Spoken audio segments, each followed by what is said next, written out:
Sri Gurubhyo Namah students. Welcome to online teaching learning classes.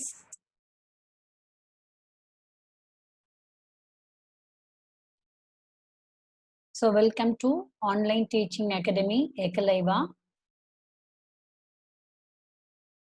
Through this we are going to learn one another lesson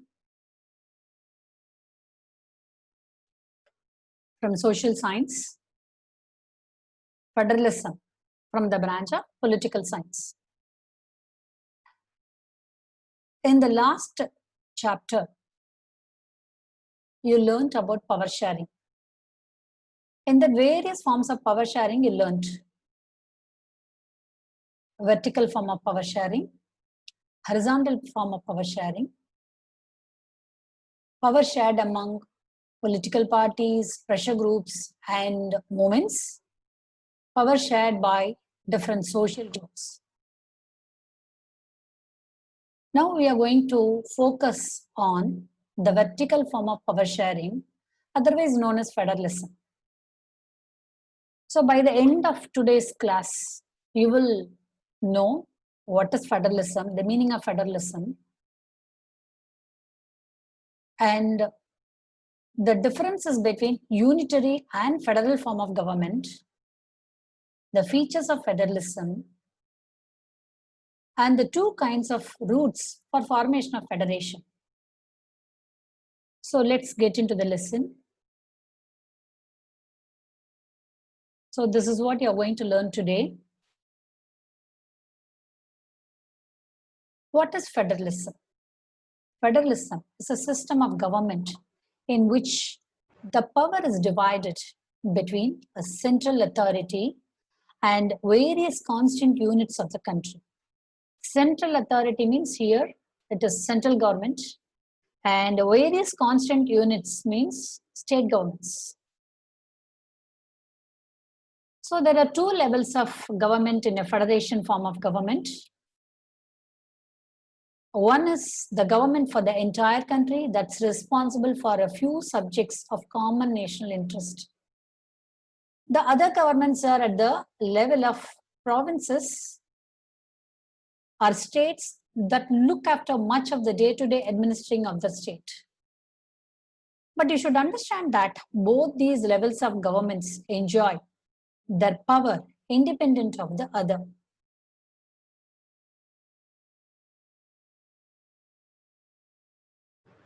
You can understand that unitary and federal form of government, the system of government, it's entirely different, quite contrary. Now let's look at that.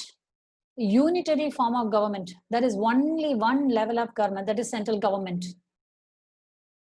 But in the federal form of government, more than one level of government, that is central government and state government. The second point in unitary, central governments can pass on orders to the provincial or the local government. But in the case of federal government, the central government cannot order the state government. When we come to the third point under unitary, no power has been given to the local government. But under federal, state government has its own power. And under unitary, the local governments are answerable to the central government. But in the federal form of government, the central government cannot order the state governments. So the state governments are not answerable to the central governments. Unitary form of government, it is example is Sri Lanka, and federal, India, Belgium. Okay. Both these governments are separately answerable to the people. Okay, so that you have to understand whether it is unitary or federal, they are answerable to the people. So let's go to the features of federalism. The features are the guiding principles of federalism. The first feature says there are two or more levels of government. Two or more levels, that is central government, state government, and the local government. So The second point says that the different tiers of the government rule the same citizens. I'll explain this. Now, every 5 years, general election is being conducted in our country. Mostly it happens in the month of May, every 5 years in the month of May. That election is conducted to choose the representatives for the parliament, Lok Sabha, MPs. We vote that. We vote for the general election. That is the jurisdiction of central government. Second level of government, that is state government. We vote to choose our MLAs. That is for state legislative assembly elections. And we also vote for the local government elections to choose our ward members. Now, there are 3 times we vote for different sort of elections.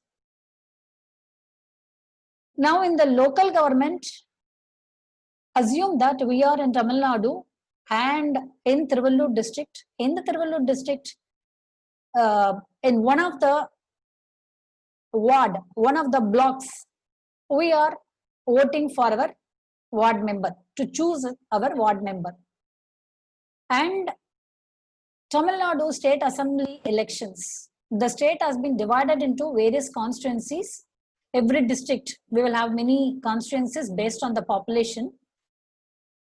So when it comes to constituencies, state government constituencies, we vote. Again, the same citizens. Whether it is ward, we vote. Whether it is state government to choose MLAs for state assembly elections, we choose. And to choose our MPs, that is for the general elections, also we vote. So whether it is central government or the state government or the local government, we are the same citizens. So the second point says that the different levels of government, the different tiers of government rule the same citizens. Let's check that. There are 2 or more levels of government. Different tiers of government govern the same citizens, but each tier has its own jurisdiction. I explained to you that local government has its own jurisdiction, state government has its own jurisdiction, central government has its own jurisdiction. Jurisdiction, separate new word in the glossary has been given in your text. Jurisdiction means the area over which someone has legal authority. The area may be defined in terms of geographical boundaries or in terms of certain kinds of subjects. So you can understand that. So let me come to the third feature of federalism. The jurisdictions of the respective levels of government are specified in the Constitution. So the Constitution very clearly says what is the jurisdiction for the local government, what is the jurisdiction for the state assembly elections, what is the jurisdiction for the central government. It's not only for voting, legal authority, but also for taxation, but also for administration. Local government can administer to some extent the area that has been given to them. Very clearly it has been mentioned in the Constitution. State government can initiate laws only for the respective state governments. Central government for the whole country. Okay, so let us check the fourth feature.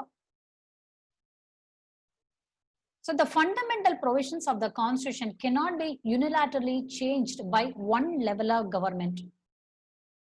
That is, the provisions of the Constitution, it cannot be changed by one level of government. That is, central government alone cannot change the Constitution.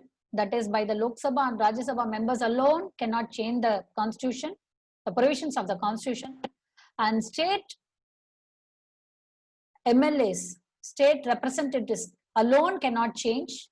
So there is a consent needed by all the levels of government to change, alter the provisions of the Constitution. It cannot be changed by one level of government. So that is very, very important. The next point says that the highest court acts as an umpire if disputes arise between different levels of government. highest court, that is the Supreme Court, acts as an umpire. Let's assume that there is a difference of opinion between Karnataka and Tamil Nadu government in the water sharing issue. So there was a dispute between these two states.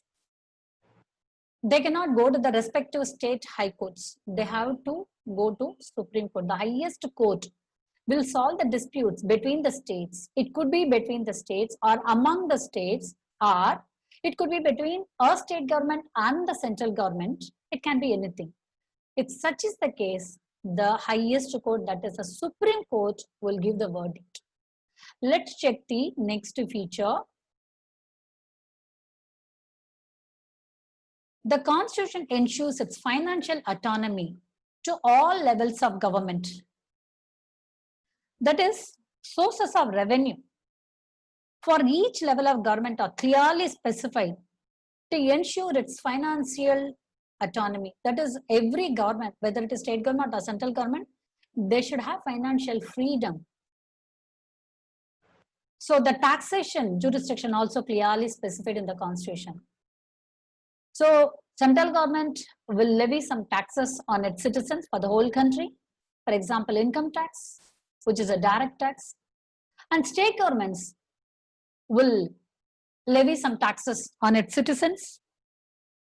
Whatever product we buy, there is a tax for there is a share of tax that goes to state government as well as central government. So that is how the financial autonomy is being ensured by every level of government. Let's check the next feature of federalism. This is very, very important. So the dual objectives, which is very, very important, the objectives are there to safeguard and promote the unity of the country. At the same time, it should accommodate the regional diversity. So two aspects are crucial for the institutions and practice of federalism.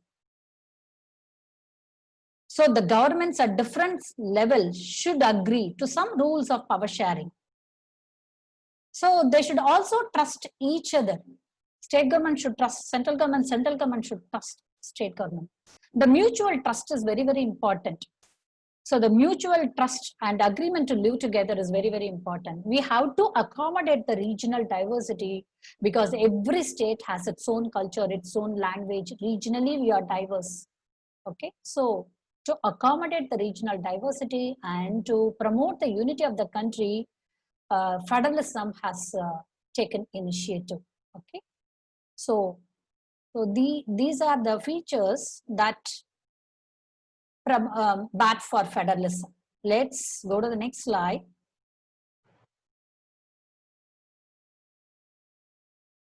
So there are two routes to form federation. So the balance of power between the central and the state government varies from one federation to another federation. So if you look at the form of federation, how the country has chosen that sort of federation, whether it is coming together federation or holding together federation, that depends mostly on the historical context in which the federations have been formed. There are two kinds of routes through which federations have been formed. Now in this slide, we are going to see the map of United States of America. United States of America is the example for coming together federation. So in the year 1776, when America declared itself an independent country, there were 13 colonies. But today, USA has 50 states. So to have the unity, to prove the solidarity and strength of all the 13 colonies, they came together. All the colonies or states came together to prove their solidarity, so that when they show it as a bigger unit to the other countries, it shows their solidarity. Okay, so in this we can see that all the 50 states. There are about 50 states here in USA. All the 50 states in those years, I mean in the year 1776, 13 colonies, they came together. So states come together to form a bigger unit. They came together to form a bigger unit. So they retained their identity and sovereignty.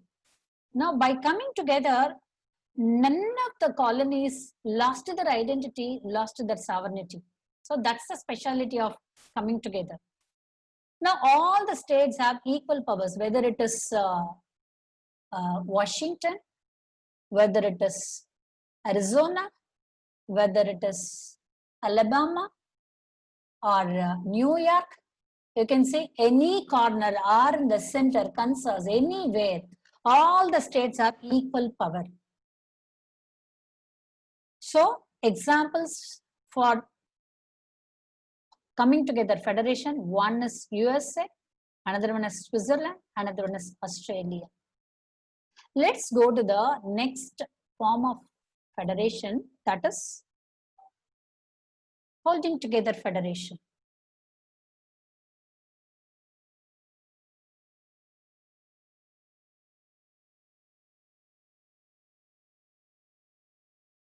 Holding together federation, in this, the example is India, Belgium.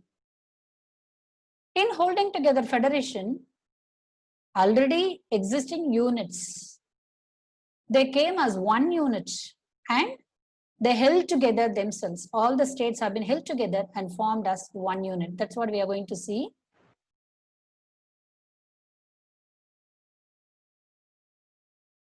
So a country divides its power between the constituent units. Now I already told you constituent units means states. So the country has decided to share its power. It's not exactly dividing, it is sharing its power between the constituent units and the national government. So the central government tends to be more powerful. Central government is more powerful than state governments. Different constituent units have unequal powers. Example is India, Spain, and Belgium. Now in this, some of the states which are known as, it's not state, union territories, they have less power. They don't have equal power, but in the coming together federation, we saw all the states have equal power, but in the holding together federation, central government will have more power and the state governments will have less power than the central government. But autonomy for state governments have been very clearly stated in the constitution. Constitutionally, it has been guaranteed. So, two different types of federation are there in the world to share the power, and thus the federation, the forming of federation depends on the historical context. So that's very, very important. So I hope you have learned what is federalism and the features of federalism, the two kinds of routes for formation of federalism, federation governments. I hope you would have understood. I'll give you an assignment you have to do. Check it in the Camo app. Thank you, children.